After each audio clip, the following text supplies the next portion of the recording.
ఒక్క నిమిషం కానీ ఎవరన్నా డీవియేట్ అయితే బెల్ కొట్టడం, అప్పటి కూడా వదిలిపెట్టకపోతే మైక్ కట్ చేయడం కూడా జరుగుతుందని చెప్పి కూడా నేను మీకు తెలియజేస్తున్నా. రేపు కూడా అదే చేద్దాం, ఎల్లుండి కూడా అదే చేద్దాం. కానీ మిమ్మల్ని ఒకటే కోరుతున్నా, ఆ టైంలో మీరందరూ ఉండడం, ఫుల్ అటెండెన్స్ ఉండడం. మీరు బాధ్యత కలిగిన నాయకులు. నా మనసులో ఏముందో మీకు అర్థం కావాలి. మీ ఆలోచన విధానాన్ని నేను అర్థం చేసుకోవాలి. అవి జరగాలంటే నిరంతరం మీకు పార్టీకి ఎప్పటికప్పుడు డైలాగ్ ఉండాల్సిన అవసరం ఉంది, చర్చలు జరగాల్సిన అవసరం ఉందని చెప్పి కూడా నేను మీకు తెలియజేస్తున్నా.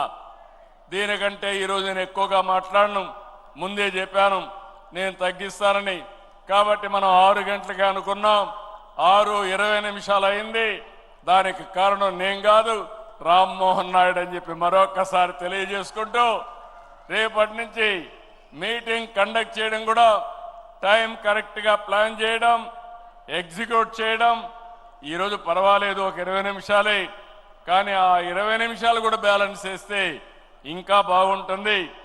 ఈరోజు అజెండా ఇంతటితో సమాప్తం. రేపు ఉదయం కలుస్తామని చెప్పి మరొక్కసారి అందరికీ తెలియజేసుకుంటూ అందరికీ నమస్కారాలు. జై హింద్.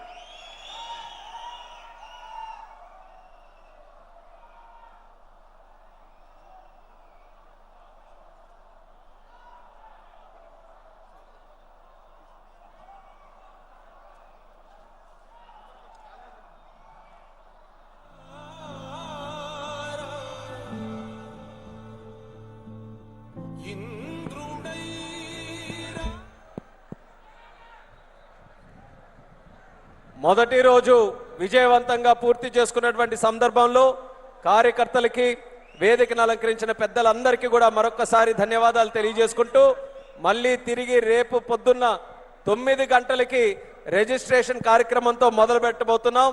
బ్రేక్ఫాస్ట్ కూడా ఇక్కడ అరేంజ్ చేస్తున్నారు.